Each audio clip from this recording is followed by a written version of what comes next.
Welcome to the fifth episode of the DINER podcast. Let's grab a coffee and chat about the recent happenings in the art industry. Hello. Last week was no episode due to me going on a summer vacation. I'll talk more about that later, but there's lots of things I want to go over with you guys this week. We have some digital painting software news, another movie recommendation, competition announcement, a quick chat about Instagram for artists, and some spicy findings related to AI generated images. So, without further ado, let's get into it. The mentorship program that I've been doing is now accepting applications for winter season 2023. We currently offer two types of programs. If you're someone who is starting out or someone who feels like they aren't yet ready to take a big illustration project, we offer a one-on-one fundamental sessions. And if you're someone looking to make a banger portfolio piece and expand your knowledge on thumbnailing, storytelling, rendering, and many more subjects, we offer a one-on-one illustration-based program. Every week we do a private 2-hour call as I feedback and support you through the task given, share any tips, and chat about the industry. And every mentorship comes with a portfolio review at the start as well. So head over to ivetto.net/learn to book your spot. Limited spot availability, so don't wait too long. The link is, of course, going to be in the description below, like always. And I think it's time to get into our first segment. So last week, like I mentioned previously, I decided to take some time off, and it was the best idea ever. If you don't know, I currently work as a full-time freelancer for a Swedish company called Envar. And additionally, I do many things on the side after work hours, such as this podcast that you're now listening to.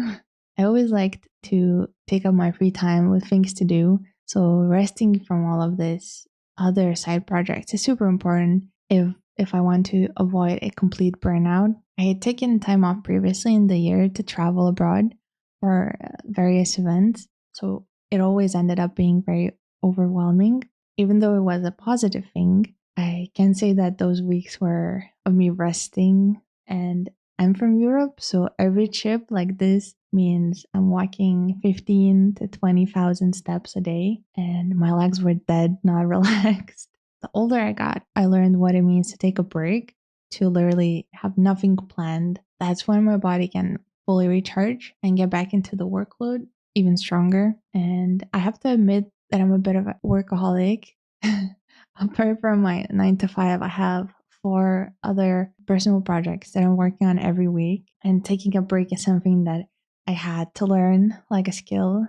Last episode, we talked about a famous YouTuber, Rosdras, having trouble with his mental health due to a grueling schedule that he had, and him having to take a break for half a year. I think this comes as a reminder to all of us. If you don't want to have a break like that, where you might have hit rock bottom in terms of energy and life forces you to take a long break, try to just take a week off, but I mean fully off. Reschedule as many things as you possibly can into the following week and just have nothing to do for the week. Obviously, you might do things during that time, but it won't be planned and it won't be forced. And I just have to say that it's such a refresher to the mind and soul, and I really recommend it. Next, let's look at the painting software news. Very recently, on July 27th, an exciting update was released by ClipStudio. The tablet and smartphone versions of the painting program now have 2 interfaces. One is Studio Mode, and the new one, Simple Mode. The first one, Studio Mode, is just the standard interface that offers the same functions as the PC version. The developers apparently recommend using this version when your work requires multifunctionality. It seems like it is just the general, more in-depth UI version of the program. Next, the new Simple Mode is an interface type that maximizes the use of mobile device screens, making it way easier to press the buttons on screen, select the brushes, and so on. Developers recommend this mode for those who are creating artwork for the first time, or for those who want to draw using their whole device's screen as the canvas. It seems really easy to make a switch between these two modes as you're drawing as well. Just a few clicks in the settings menu to switch between simple and studio modes. However, I must know that there are some unsupported layers when changing from one mode to another. So if you open a work containing such layers, a symbol will simply be displayed on the thumbnail of the unsupported layer. People so far are receiving this update really positively from what I read in the comments and what my friends had to say about this. People seem to be saying that it was long overdue, that the simple mode is a game changer, and a really important update for Android users. With the version 2.1 update came some additional smaller changes as well, such as an improved time-lapse function, where the file sizes of time-lapse recordings have been reduced up to 80%. In the information panel, you're now able to see your work time, and it will pause if there's no activity on the canvas, so you can follow how long you have been working on the piece already. You can now also export transparent animated GIFs and a few other cool smaller features. To get your tablet on smartphone version of ClipStudio, head over to clipstudio.net and try it for free up to 6 months. And if you're getting an iPhone version, it is always free to download. As always, links will be in the description below. In other news, the speed paint you are currently seeing on the screen is actually a fan art I did, and I wanted to talk a little bit about it. The character is from a really cool movie I recently watched called Nimona, which is out on Netflix now.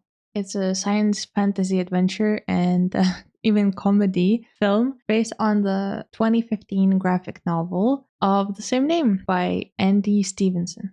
Again, like last episode with the Spider-Man movie, I'm not going to spoil anything for you about the plot itself, but we can talk a little bit about these behind the scene things. The film was actually about to be cancelled and would have never seen the light of day.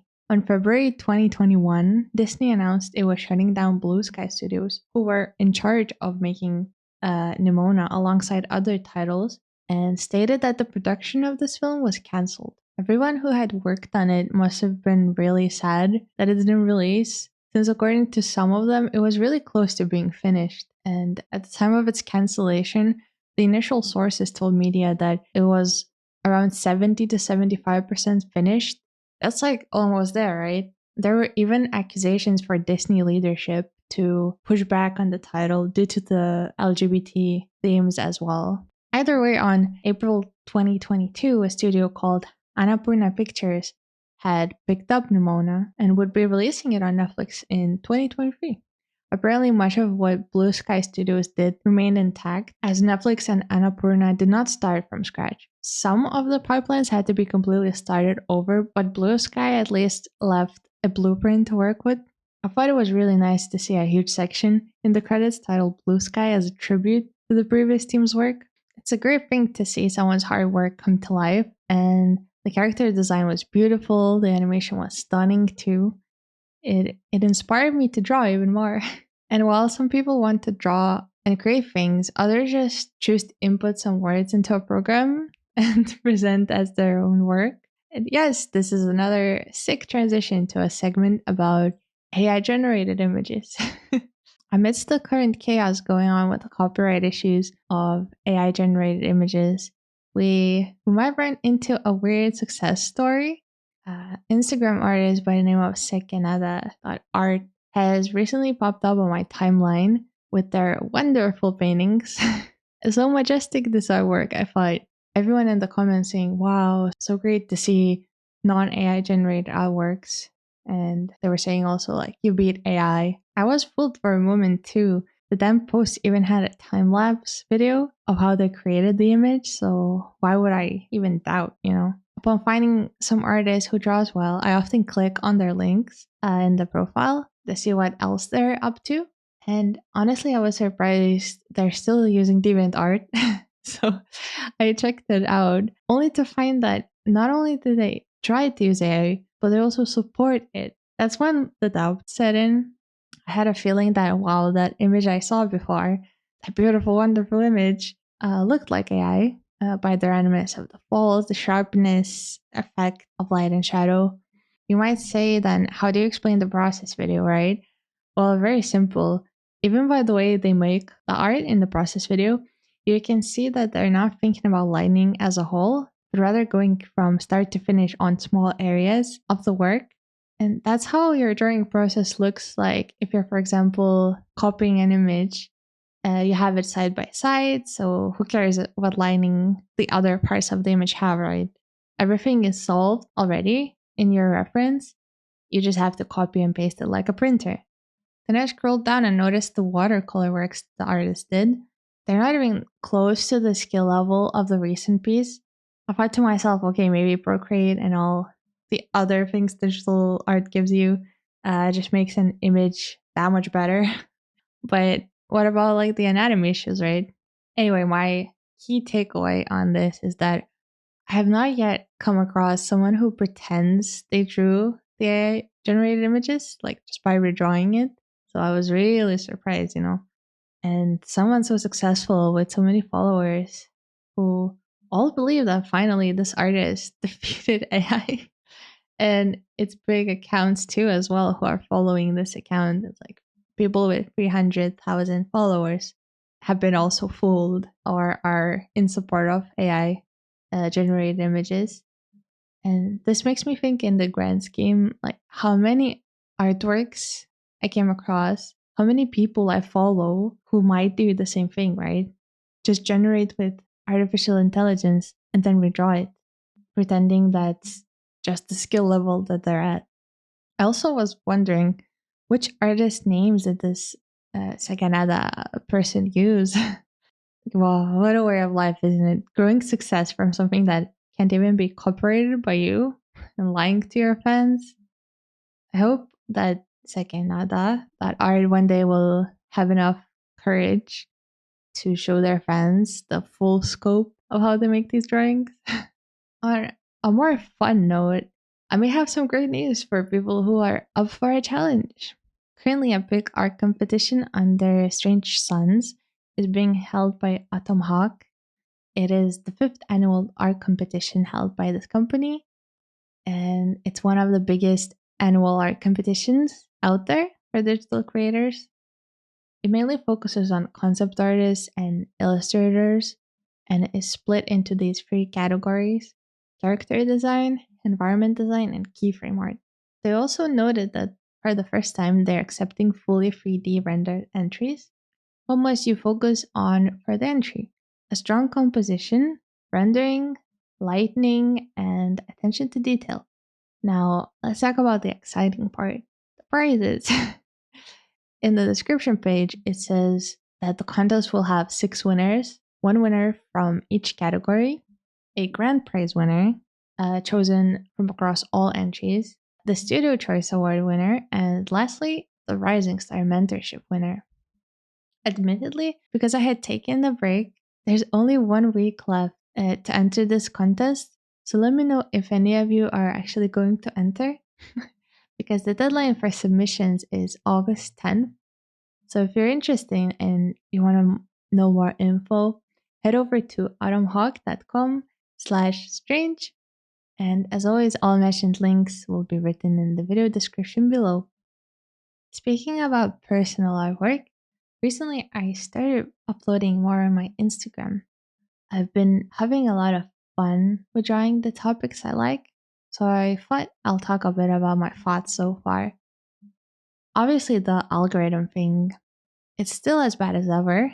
Just the new thing that they have implemented recently is that the main page is now segmented into a For You and following tabs.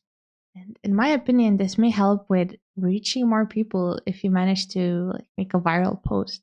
The reach part now doesn't depend mostly on other creators sharing your post in, for example, their stories, but the algorithm might even put it on someone's timeline for them to instantly see. I don't know the ins and outs of this whole platform, but in my mind, it seems like a nice place to post art currently. I record my drawings, so making a quick 1 minute Instagram reel from time to time isn't really problematic for me either. If, for example, you own an iPad and Procreate, You can just record every drawing you make automatically and post these as reels. Obviously, that's the least amount of effort. You might want to go, for example, a step further and make cuts and edits of your process without it being sped up to show the progress. You might even want to be a part of some trends and draw something for a viral audio. Having this freedom, I think, is what makes the platform nice at this very moment. I don't know about the future. Maybe they will get rid of images altogether. Maybe they will make some weird subscription or something. Probably the most stress right now about all of this are artists who do this full time, whose monthly income depends on the changes made by the social media platforms. As long as I am just doing this for fun, I think all is well. So, yeah, that wraps up our episode for this week. And guys, if you have any topic suggestions or ideas, please share in the comments below. Drop a like on the video since it helps us reach more listeners. Thank you for sticking out until the end, and I'll talk to you in the next one. Bye.